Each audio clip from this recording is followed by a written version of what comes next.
Guys, it's Aarush Tiwari. आज हम लोग पढ़ने वाले थे एक सब टॉपिक नंबर 2 सेकंड, और ये है कन्फ्लिक्ट्स विथ यूरोप। तो इसमें से जो मेजर पॉइंट्स मुझे दिखे वो मैंने हाईलाइट कर रखा है, और बाकी आप लोग जरूर पढ़ लीजिएगा इसको। खुद से अगर पढ़ना होगा तो देख लीजिए, यहाँ तक है बस एक, लेकिन ये बड़ा है, एक्चुअली एक बड़ा है ये। तो यहाँ पे जो मेरे को मेन पॉइंट दिख रहा है वो मैं हाईलाइट कर रखा हूँ। तो यहाँ पे मेन पॉइंट पे हम लोग फोकस करेंगे। आप लोग इसको पढ़ लीजिएगा खुद से, क्योंकि ऐसे करेंगे तो हम वीडियो बहुत लंबा हो जाएगा। तो मैंने पढ़ रखा है ऑलरेडी, तो इसको मैंने हाईलाइट कर रखा है। तो यहाँ पे हम लोग देख सकते हैं, कह रहा है कि जो पावरफुल कंट्रीज थे, वो जो यूरोप के पावरफुल कंट्रीज थे, वो उनमें से पहला था ब्रिटेन।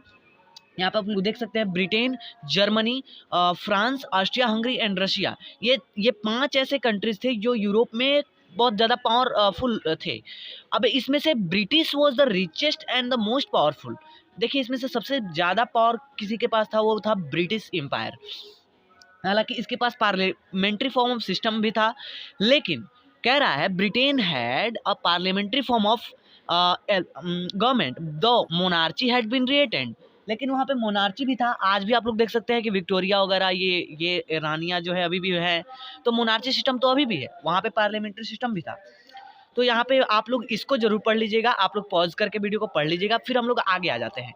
यहाँ पे कुछ मैंने पॉइंट्स को हाईलाइट कर रखा है, इसको हम लोग देख लेते हैं। ठीक है गाइज, तो देखिए यहाँ पे कह रहा है Germany was emerging as the strongest power both in terms of her economic capabilities and armed might and was Britain's main rival. देखिए, जर्मनी हर तरीके से आगे बढ़ रहा था। ब्रिटेन का ये रूल रहा है कि जो आगे बढ़े, अमेरिका ब्रिटेन का ये रूल रहा है कि जो लोग भी आगे बढ़ते हैं उनको जो है पीछे गिरा दिया जाता है।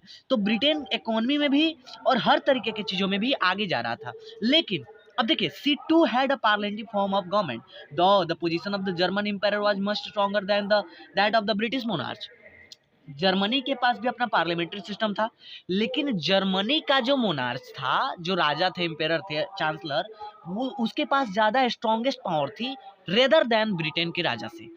अब अगला हम लोग पॉइंट देख लेते हैं फ्रांस के बारे में। फ्रांस कह रहा है third most industrialised state of Europe had been a republic since 1871। हम लोग जानते हैं कि वो उसमें फ्रांस की क्रांति हुई थी, रिवोल्यूशन ऑफ द फ्रांस हुआ था 1789। वहाँ से रिवोल्यूशन स्टार्ट हुआ। तो हम लोग समझ सकते हैं कि 1871 से ही कहीं ना कहीं फ्रांस में जो है वो रिपब्लिक था फ्रांस। अब देखिए, कह रहा है कि सेंट्रल, अब देखिए, जो मोस्ट डोमिनेंट पावर था, जो मोस्ट डोमिनेंट पावर था सेंट्रल यूरोप का, वो था हैज़नबर्ग का एम्पायर, या जिसको हम लोग कहते हैं ऑस्ट्रियन हंगरियन एम्पायर भी बोलते हैं। ये मोस्ट पावरफुल एम्पायर रहा था अपने यूरोप का, सेंट्रल यूरोप का, सॉरी गाइस, सेंट्रल यूरोप का। और रसिया तो आप लोग को पता है, रसिया जो है वो मोस्ट बिगेस्ट जो है कंट्री था यूरोप में। इसके अलावा ये आप लोग पढ़ लीजिएगा, अपने से पॉज करके पढ़ लीजिएगा, क्योंकि आई डोंट थिंक सो कि इसमें कुछ बताने वाली चीज़ है। हम लोग मेन पॉइंट्स पे फोकस करेंगे। यहाँ पे मेन पॉइंट पे आ जाते हैं हम लोग, बहुत ज़्यादा यहाँ पे जरूरी पॉइंट है, तो इसको हम लोग देख लेते हैं एक बार। यहाँ पे कह रहा है in 1908 Austria Hungary formally annexed Bosnia Herzegovina. ये एक ऑस्ट्रिया हंगरी, ये एक ऑटोमन सुल्तान, ऑटोमन एम्पायर का एक पार्ट था, जिसको ऑस्ट्रिया हंगरी ने 1908 में फॉर्मली एनेक्स्ट कर रखा था। फिर देखिए, सर्बिया चाहता था कि बोस्निया को, सर्बिया चाहता था रसिया के हेल्प से कि बोस्निया को वो अपने में मिला ले। अब देखिए गाइस, यहीं से जो है सिस्टम बदलना शुरू हुआ। एलाइड पावर्स और सेंट्रल पावर्स यहीं से फॉर्मेट होने शुरू किए। लेकिन रसिया को डर था कि Germany will help Austria Hungary, that's why he retained. ये कह रहा है Serbia wanted to Russia go with the war with Austria-Hungary on this issue, but Germany's threat of supporting Austria-Hungary in the event of war restrained Russia. रसिया को रोक दिया कि Germany कहीं Austria Hungary के सपोर्ट में आ गया तो फिर रसिया को दिक्कत होगा, इसलिए रसिया रुक गया, सर्बिया को सपोर्ट नहीं किया। और क्या, जब सर्बिया चाहता था कि वो बोस्निया हेर्जेगोविना को अगर एनेक्स करना चाहता था, इसमें सपोर्ट वो नहीं कर पाया।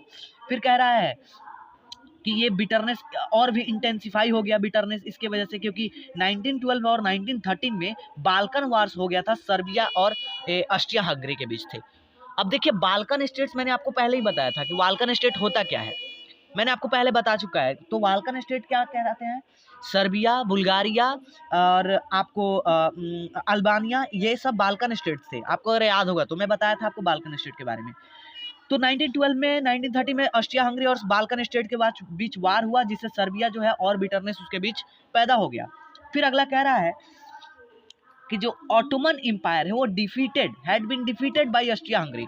देखिए गाइज, कहा जाता है इंटरनेशनल रिलेशन में कोई परमानेंट कोई दुश्मन नहीं होता है, कोई परमानेंट दोस्त नहीं होता है।